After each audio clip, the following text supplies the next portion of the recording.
name's Lynn McNamee. I'm president of Lonar Midilla Marketing, and I'm going to be helping with the technology support on the back end, as well as facilitate any questions you wish to enter into the chat. We promised 30 minutes, so we're really going to work on sticking to that time frame. And you are invited to stay afterwards if you do have any questions that did not get addressed during the session. A couple of housekeeping notes. Encourage you to keep your camera on if you're comfortable doing so, but to keep your microphone off during the presentation. Tom, April, that does not apply to you. Please enter, again, any of your questions into the chat, as well as if you have any technology issues, you can enter those there and I will attempt to help you with those. Our presenters will be providing some introductory information, but we do hope that you do treat this as an interactive session and pose any questions. As always, please be respectful of others. It's been hard enough over these last couple of years. So I'd like to go ahead and introduce our speakers. So we have with us Tom Morgan, Master Inspector and owner of Sound Home Inspection, LLC. And he is celebrating 30 years in the inspection business, and that follows 10 years in construction. Tom has inspected over 6,500 homes and is licensed in Connecticut and Rhode Island.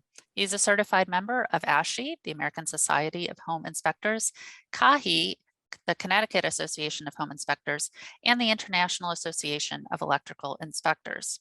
He is a recognized expert in antique homes and has been an instructor and published author on the subject of home inspections, in addition to completing extensive continuing education on the subject. He has an MBA from the University of New Haven, has a strong work ethic, and has a passion for houses of all ages, shapes, and sizes. He does his best on every inspection to ensure the client knows what they are getting when they are making one of the biggest investments of their lives. We are also joined today by April Hunt. Since 2007, she's been working with Tom, assisting with inspections, taking photos, and providing administrative and technical support for report preparation. She earned her MA in special education and hails from Milford, Connecticut. April manages many of the back-end aspects of the business, from marketing to client management. She has completed her home inspection training and is a home inspection intern. And Tom and April, the floor is yours. Thank you, Lynn. Happy to be on board. So the topic today is, what is radon? Radon is a gas. It's obviously, you can't see it. You can't taste it, you can't grab it, you can't move it around. It comes from the earth. It's the decay of uranium. And as the gas moves upward from the basement, the radon, the dust particles within the house get attached to the radon gas. Human beings inhale in a normal daily function, air into their lungs. The dust particles that have radon gas get trapped in the upper respiratory part of the lungs. We are told by the EPA, both federal and state officials, that radon is the second leading cause of lung cancer after cigarettes. We have data to support that people have critical lung cancer from houses under which they've lived as children or adults without radon testing. And after they developed lung cancer, unfortunately, radon testing was performed and very, very high levels were measured in the homes in which those people lived. Radon is measured in picocuries per liter of air. Like any other measurement, it must be measured in some quantity. The EPA, which is sort of the overriding organization or control function in the United States, states that any measurement over 4 picocuries per liter of air strongly recommends the installation of a radon mitigation system within the house. Although this talk that April and I are presenting today is somewhat restricted to radon in air.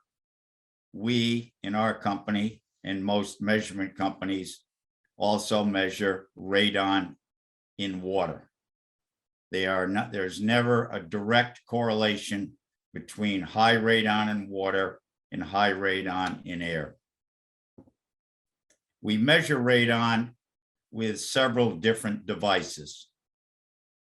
One is a charcoal canister. That functions, the canisters are provided through a laboratory. There's a weight number on the side of the two canisters. We open those canisters, place them in what we call the breathing zone, which is basically 5 feet from the floor up to 8 feet. Two of these charcoal canisters are placed in the home. The top of the canister, it looks like a big tuna fish can, if you will, with a screen over it, which is a diffuser for moisture. We open the charcoal canisters, record the time. They're left there for 3 to 4 days. We come back, close them up. They've absorbed radon into the charcoal. We tape them up, fill out some documents, and those radon canisters are sent to a laboratory for analysis. That is using the weight method of absorption.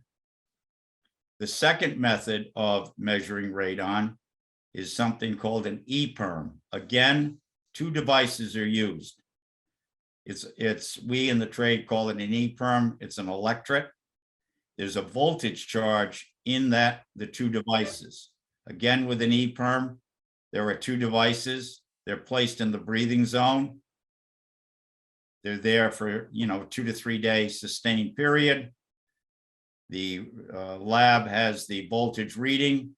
As those electrets are exposed to the air in the basement, that voltage is depleted, and the lab measures the depletion of the electrical voltage. In both of those cases, the canisters and the EPERMs, there are 2 devices, A and B, same numerical number. But after they're processed, the lab does an averaging, or what is known as a mean or a mode, of those 2 readings. So we get an average reading. Generally speaking, there's always a slight skewed or differential either in the charcoal or in the EPERM. The third method is we refer to as a CRM, continuous radon monitor. We place that single device within the home, and we'll talk about placement in the next topic. And we leave the CRM in the basement. In this case, with a continuous radon, it's 1 device, contrasted to the 2 preceding where there are 2. April starts the device up. The device is owned by our company. We are required to calibrate it annually we own the devices, but they're calibrated in a national chamber, like the state police calculating their gun to a standard when you're speeding. So they got evidence in court. We get them calibrated once a year. We also leave that device there for basically 2 days. We pick up the device, take it back to the office. This is all April's department. She downloads it. We have a software program, and that device reads into our computer software the reading every hour. It's basically produced on sort of a bar graph with a straight line in the middle of that graph at 4, because from this early component of this lecture, 4 is the magic number, whether corrective action is recommended or it's not.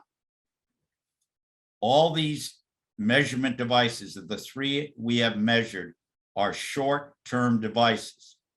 And the reason they're short-term is the client or customer has signed a contractual agreement as one of the ancillary services that are provided in the home inspection business. And they have generally 4 to 5 or week period to perform the home inspection, the termite, all the ancillary services, and the radon. So that's why whatever method is selected, they have to be short-term. For information purposes not relating to the real estate transaction, there are long-term tests that can be performed, but they do not comply with the time constriction within a 4 to 5 day period. And we all know, as consumers, inspectors, radon measurements, real estate agents, attorneys, the time of the essence is in this market. The market is still strong and people are coming in, and that we can't wait a long time to do this. So that is how the three methods of measurement. What we say in this diagram that's been presented in the previous slide is, we say houses suck. What do we mean by that? Look at these very definitive arrows that have been presented in the lower portion of the house. There's consistent air movement from the basement upward into the living space of the house. How does that happen? Well, you have exhaust fans in your bathroom. You've got exhaust fans over your kitchen hood. You have a skylight that opens in various rooms. So the natural pressurization of air is moving from the basement upward throughout the house. And there's also radon introduced into the air if the water coming from the well is carrying radon. The water is the vehicle, like a pickup truck or a dump truck, that's carrying the radon molecules into the house. So as the air moves upward, that gas, again, in quick review, attaches itself to a dust particle. You as a human being inhale and exhale, and you draw that dust particle into your lungs in a normal breathing procedure, and that radon gets attached to the lung tissue in the upper part of the lungs. I just want to interject that there's also another factor that will indicate the level of radon, and that's how well insulated a house is. And older homes, antique homes with, say, single pane glass, they breathe better. So it comes down to another factor, which is how well a house breathes. That's a very good point. And the question that April and I are consistently asked is, what affects the radon reading? The reading is affected by the following elements. A, wind direction, north, south, east, or west. Velocity of the wind. If it's blowing very hard, especially where we live along the coastal from the northeast direction, there's going to be great air movement within the house. That's going to affect it. So you've got wind direction, wind speed, and barometric pressure. So those are components, and also the occupancy of the house. As April has indicated, we live in a very old Victorian house. When the wind blows, it's like being on a sailboat. The curtains are standing on edge. And since the last 25 years, the state of Connecticut and Rhode Island there are many building codes, which we will not discuss, but there are energy efficient codes, and houses are well insulated today, which affects that. So once we have taken the test, and we recommend every transaction have a radon test. We are recommending that to our clients for 2 or 3 reasons. It's a very major health issue. We understand that, whether you're old, young, or anywhere in between, number one. Number two, we are not agents, but generally, when we are finished the test, if it exceeds 4.0, it's generally a negotiated item between the agents and the buyer because it's a health issue. It's a health safety issue. How often should radon be measured? Most of the time, the initial measurement, whatever device is used, is done during the time frame or the window allocated for the home inspection, the water test, and all the ancillary tests. We recommend even after a system has been installed, and we'll talk about that in a later moment, we recommend every 2 years. And the reason for that is when a system is installed, sometimes the system is not correctly installed. A, B, it's undersized, and there's only one moving part to the mitigation system. And if that fails, that house is not dissipating the radon gas, which is a health issue. So we say initial time of inspection every 2 years. After that has happened, minimum in 2 to 2.5 years. So you've got another baseline because you now own the house, you've got health issues. How is radon in air mitigated? It's mitigated through what we call a sub-slab, basically ventilation system. It's a very simple procedure. There are licensed contractors that install these every day of the week, just like they're licensed home inspectors. The installation is generally quite rapid. They come into the house. They have what we call a hole saw, which is a 4 or 5 inch diameter circular at the end of a drill. They drill a 4-inch circular hole in the basement floor, either at 1 point or 2 points. It depends upon the radon level that we would generate to our client and to the agent. That would give some indication to the radon mitigation company the number of what we call pickup points. After they drill that hole, they insert generally a 3-inch internal diameter plastic pipe like PVC or ABS. That's the black waste pipe you see today in a new house. They insert that pipe into the 4-inch hole vertically. They caulk around that aperture between the outside dimension of the pipe and the concrete. Then they run a pipe or pipes, depends upon how many pickup points or how many holes drilled. They join those 2 pipes together and they go up vertically through a closet all the way into the attic and up through the roof is one method, or they could go up to the top of the basement ceiling, put a 90-degree or an elbow, run that 3-inch pipe out vertically through the side of the house, put another 90-degree elbow, and at that point they put a fan. In the trade, we call it a muffin fan. The fan costs about $250, $270. That fan operates 24/7. It's required to have a switch somewhere so you can shut that fan down, but it runs 24/7. Then there's a pipe that goes up vertically, generally on the outside of the house. There are certain rules and regulations that April knows about at point of termination.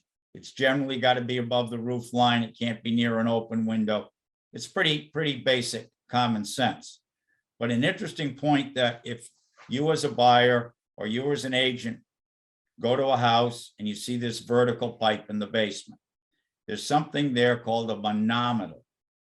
It's a U-shaped transparent glass, so to speak, and it has a fluid in it that is generally red. That is not, and I repeat, not measuring radon. All that is telling you, if there's a dissimilar level in the manometer, which is this U-shaped plastic, it's about, looks like a drinking straw bent in the middle. That manometer, when you look at it visually, tells you that the fan is running. That's all it tells you. The other EPA requirement for the licensed installers, they're supposed to put a tag on there, which is the name of their company, the date installed, a telephone number, and what else, April? That's it. So we live there. There is a what we call a Reading, like Reading, Pennsylvania. There's the Reading Prong, Prong, which is a bedrock formation that goes from eastern Pennsylvania, where radon was discovered, all the way to Bar Harbor, Maine. New England, and especially where we live, is loaded with quarries. the granite for Washington, DC was mined right here in southeastern Connecticut and westerly Rhode Island. We've got a lot of bedrock here. And that's one of the components of the radon. Generally speaking, if we're in a shoreline community, Misquamicut, which is a beach area, or we're down in Madison on the beach, the statistical probability of having high radon in a sandy soil, in my experience of 31 years, is pretty minimal compared to being on a ledge rock in Ledyard, Connecticut, or Stonington, Connecticut. So yeah, on this map, you can see that there's where the Rocky Mountains have high levels there. Hopefully they are participating in a Radon Awareness Month as we are, and helping to educate people about radon in that part of the country as well. One thing I would say in new construction, some of the codes and some of the states mandate they put a precast drill hole in there. And one other thing, and then I'm finished for the Q&A, a sump pump is a great means of introduction of radon gas into a basement and into a house. And the installers of the system deal with that. Thank you. Fantastic. Really appreciate some really good information. I'd like to go ahead and open it up. I don't see any questions having been entered directly into the chat, but would certainly invite if any of you have any questions. Jen? Yeah, I do have a question. I was just actually looking at my report specifically, where it's got that bar graph and it's all very low, and it spikes up above 5. And I was just wondering what that spike means. Is like That's a good question. a wind gust or something? Or Yeah, the answer to that is that's probably when there was not a lot of wind. The air was still, so the measurement was what's high. But that's a real advantage for us using the continuous monitor. And because the 2 previous measurement devices, all they do is give you a number. It was 3, it was 8. Sometimes we had a house the other day, it was 60, and we had a spike up to like 70.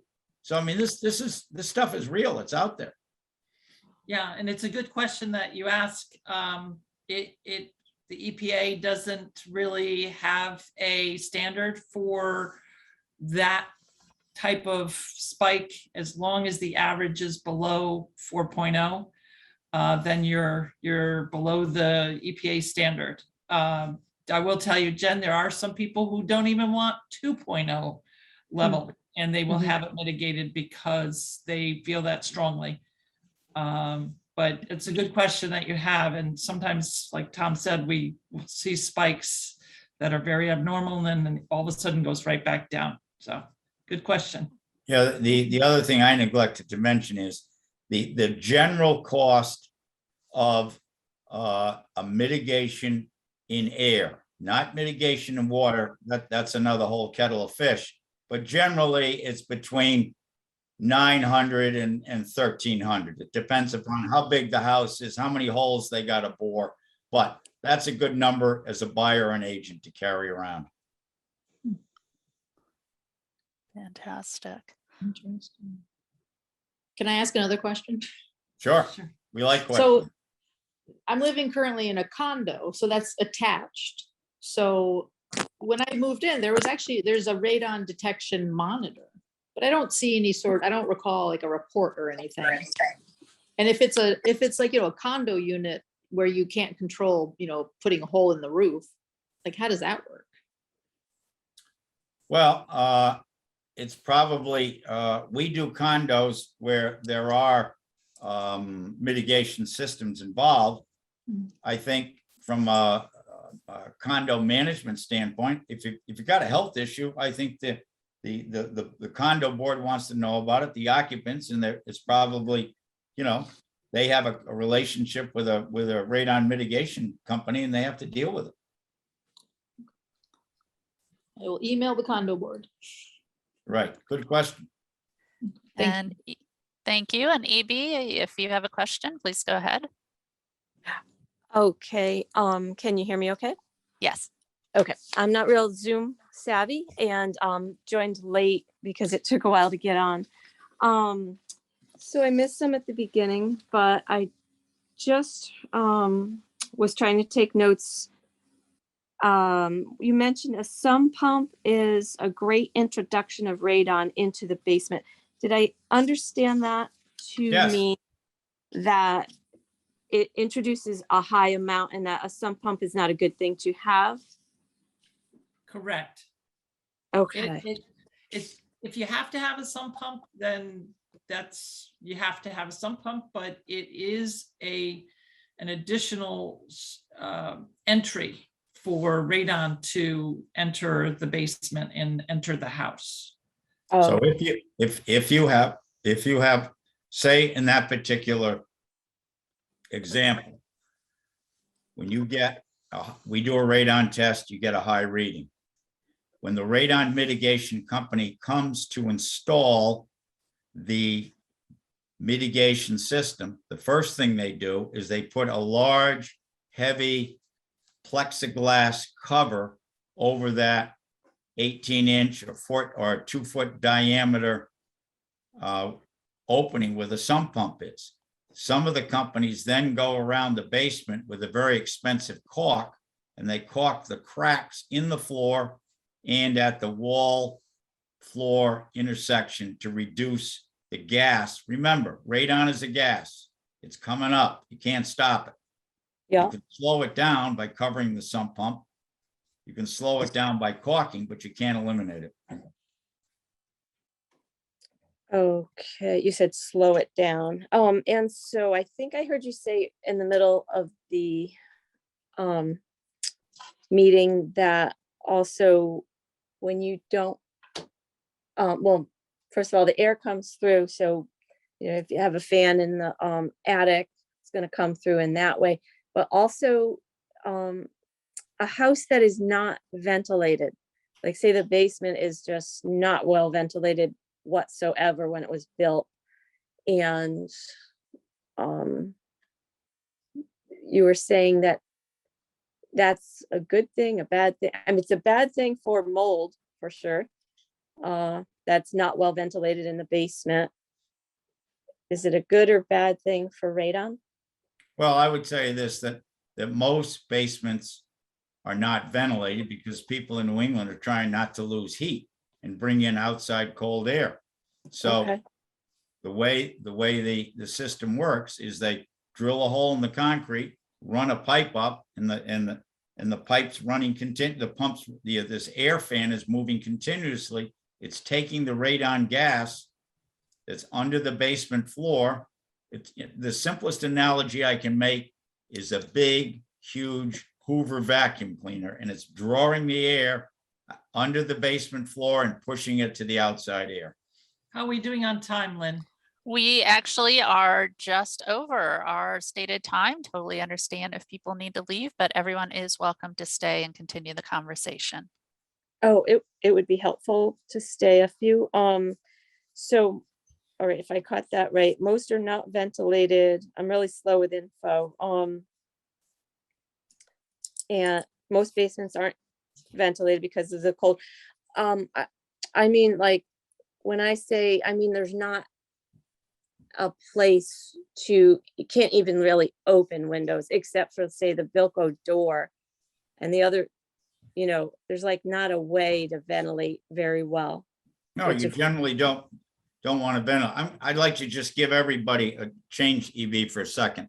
Yeah. Radon measurement. When we take a device into the house, it's placed not in the first floor or the second floor.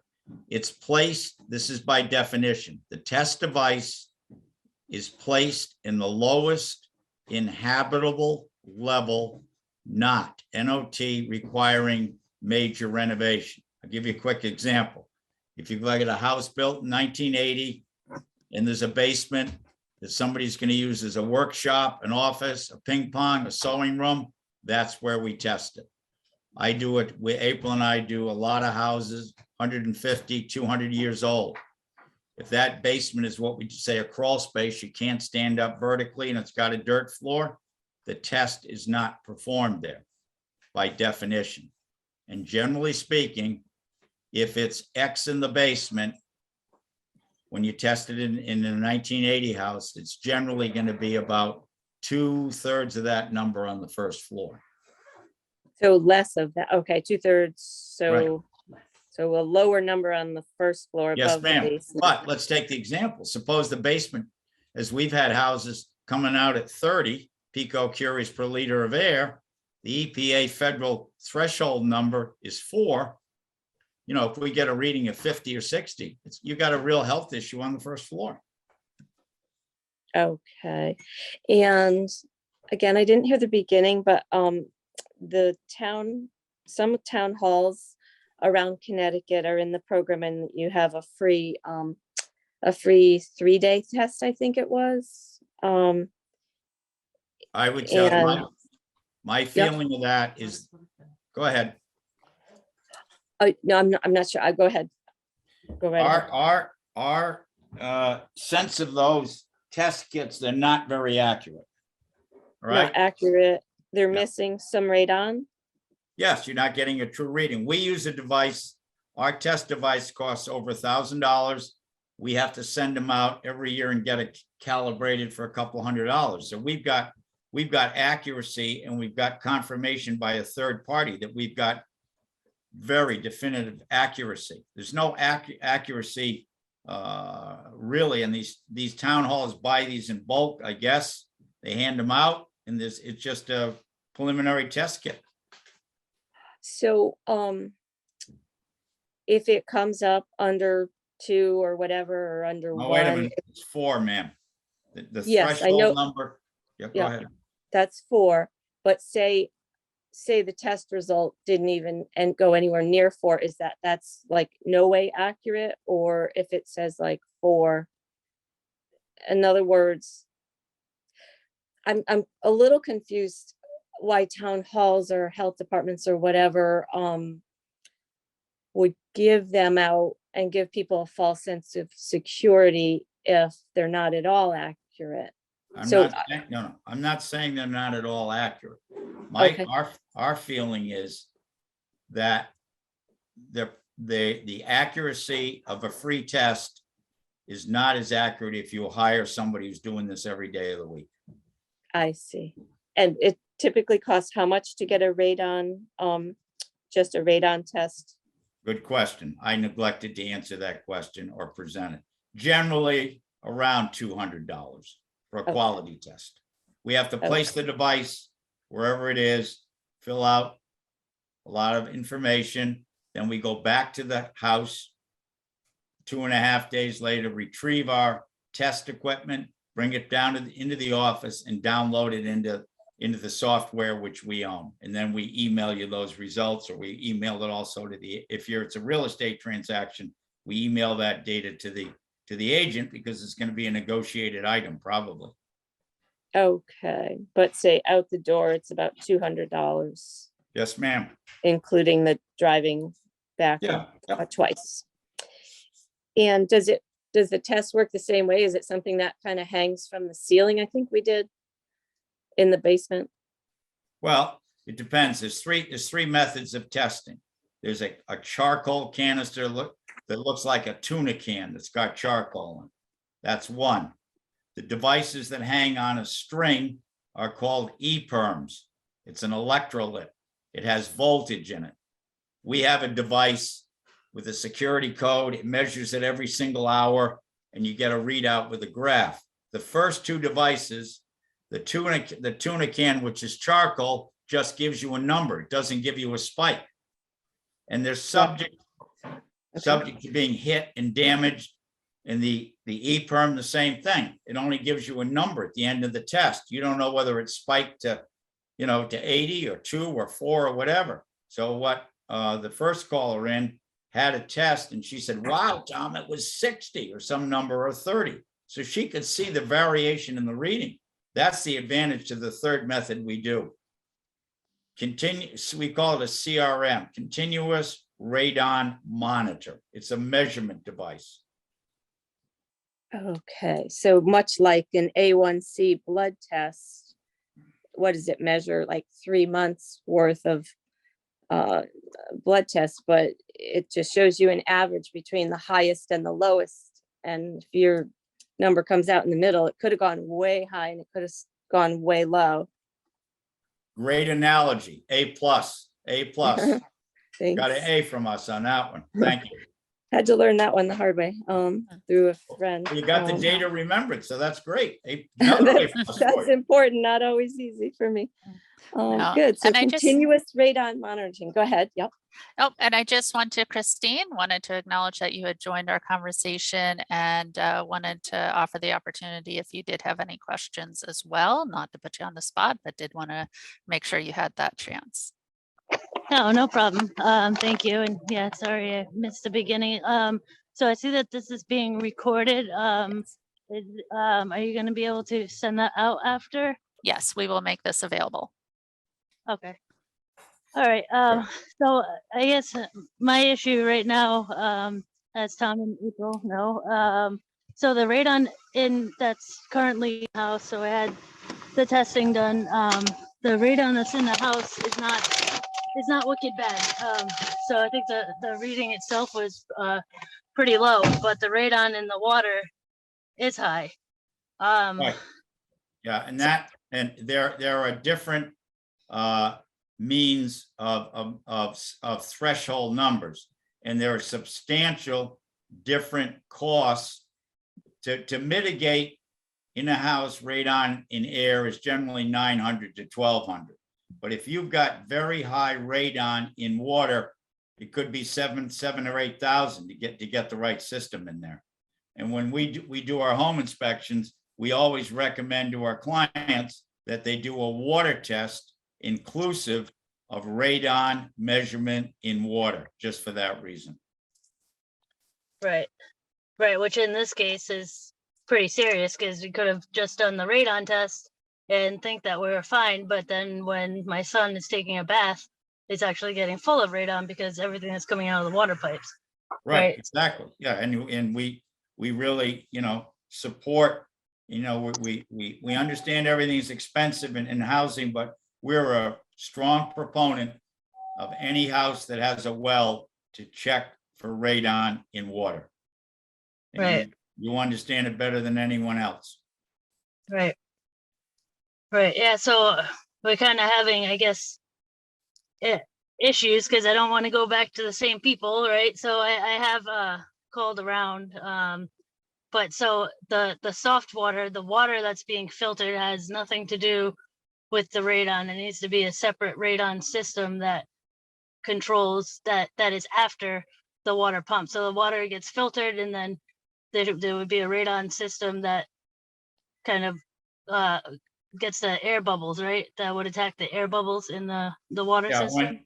in a well, the filter that's in the basement, as the name implies, the filter is only to get rid of stones and sand and aggregate, particulate. When you Right. have elevated radons, there's two methods to get rid of it, so it doesn't get into the house. One is a granular charcoal filter, and the second is an aeration system. It looks like a half of a desk in the basement, and it's got basically a lawn sprinkler in there and a bunch of pumps and fans and everything else, because it's taking the drinking water from the well and it's aerating it in this chamber, and then it's releasing the gas particles in this chamber, and then the gas particles through several fans and relays, the gas particles get pumped through a vertical pipe outside the house, and you get rid of the radon in the drinking water, and you don't have radon being introduced into your house and the bathrooms and the kitchen. Right. Okay. Excellent. All right. Excellent. And EB, I Did saw I that hear- you came back on. Yes, EB, if you'd like to go ahead.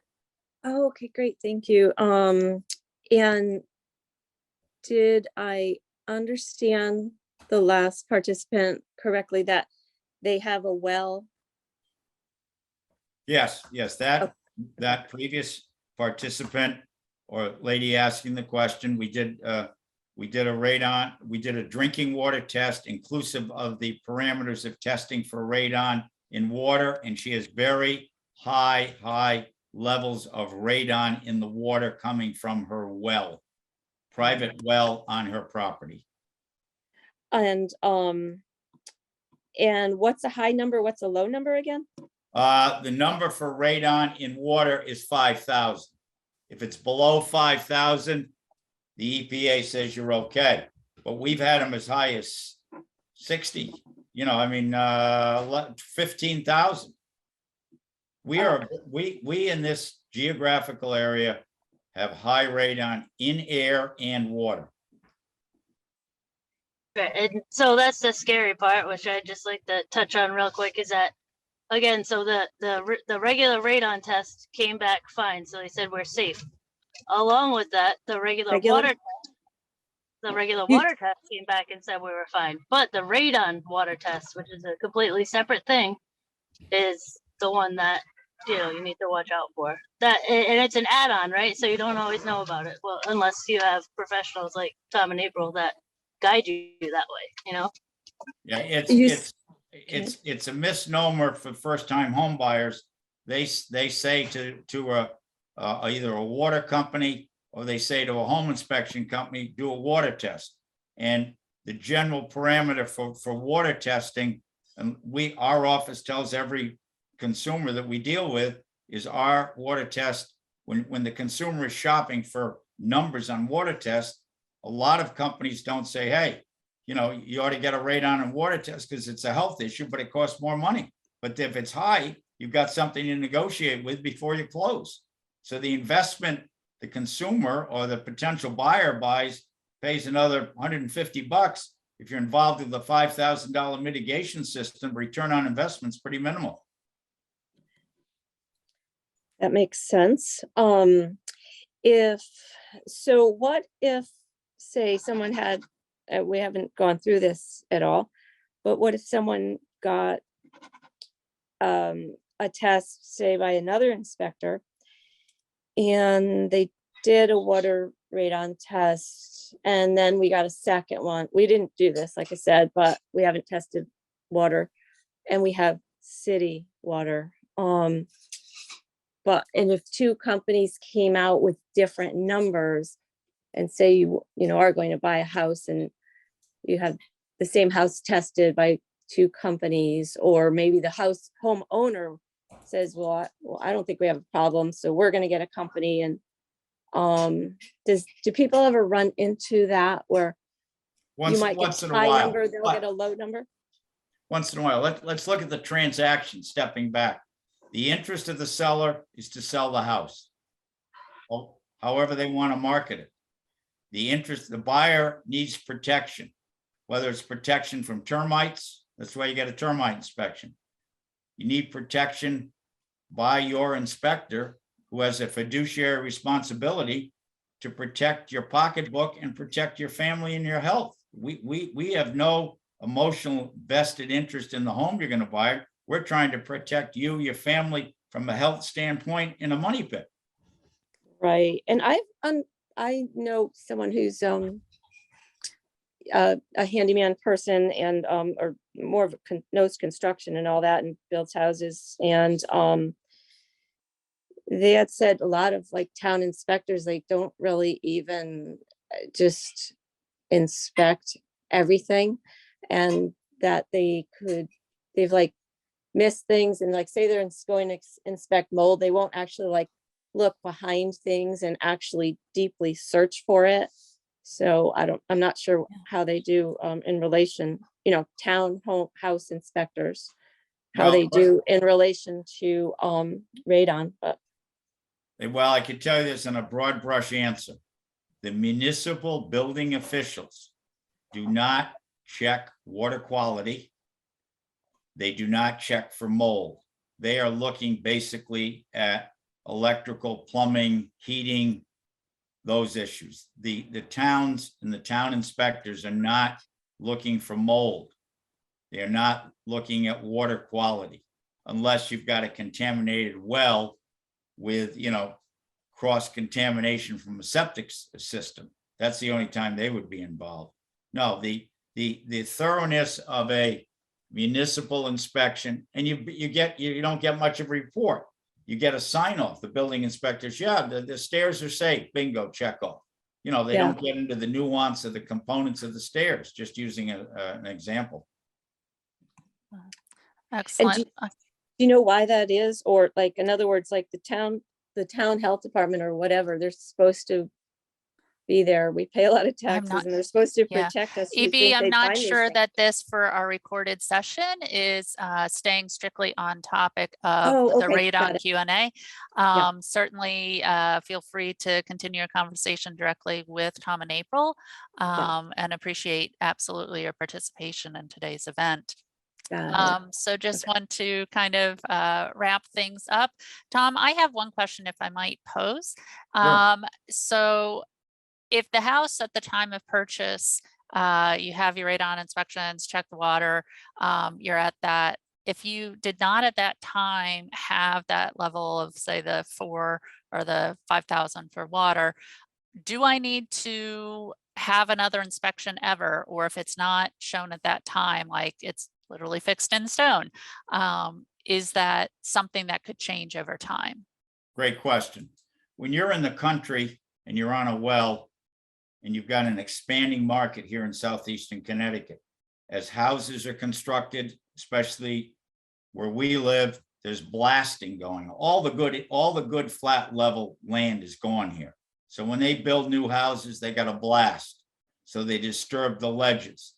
They put in, lived in this house forever, and next door, there's a vacant lot. They start drilling wells. You're lowering the aquifer water. So when there's activity around you, even if you had a negative or low radon level in the air or the water, you certainly want to test it after you're living there. The exposure to cancer here is way too high. Good question, Lynn. Excellent. Thank you. Thank you. And if there's no final questions at this time, I'd like to again thank did Tom have and some. April. is- And I know that we do have a hard stop coming up. So Tom, Coming do you in. have time to continue with EB's questions right now? Or do you want to encourage her to I'll email take those one questions? short, simple question, then she can Okay. call us. Go ahead. I will try to, okay. One was a yes or no, the other one was just hopefully real quick, but so the gist is a well, having a well and having city water. Is city water usually, in your experience in the past, is city water, do many clients get high levels if they have city water? No, because in city water, that water is tested by a third-party independent laboratory. No. Great. Probability, because it's aerated also. So city water has a minimal presence of radon, if any at all. Second question, EB?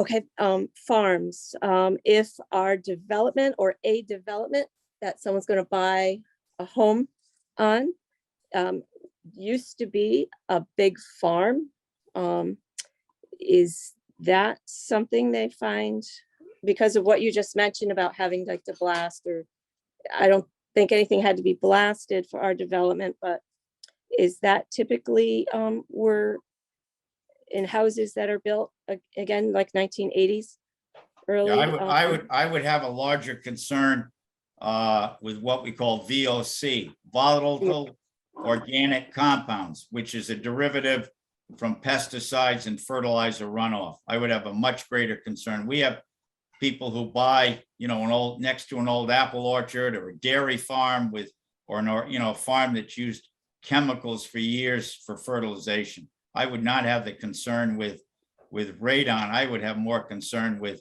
VOCs, volatile organic compounds, which are a derivative of chemical fertilizers that you're going to get a runoff. Thank you. Got it. So helpful. Thank you so much. Yes, thank you for calling in, EB. We appreciate it. Thank you. Excellent. Excellent. And thank you everyone for your participation today. Tom and April, thank you very much for sharing your expertise. And if this session was helpful and of use, please let us know and we will schedule similar presentations on other topics of interest. Can let us know as well what those particular question areas might be. And you can always find out more information at soundhomeinspections.com and calling 860-445-1236. Thank you very much for joining Tom Morgan, April Hunt of Sound Home Inspection. I'm Lynn McNamee, and thank you. Have a great day. Thank you, Lynn. Thanks, Lynn. Thank you. Thank you. Thanks for calling. We appreciate it very much. Extremely Thank you. helpful.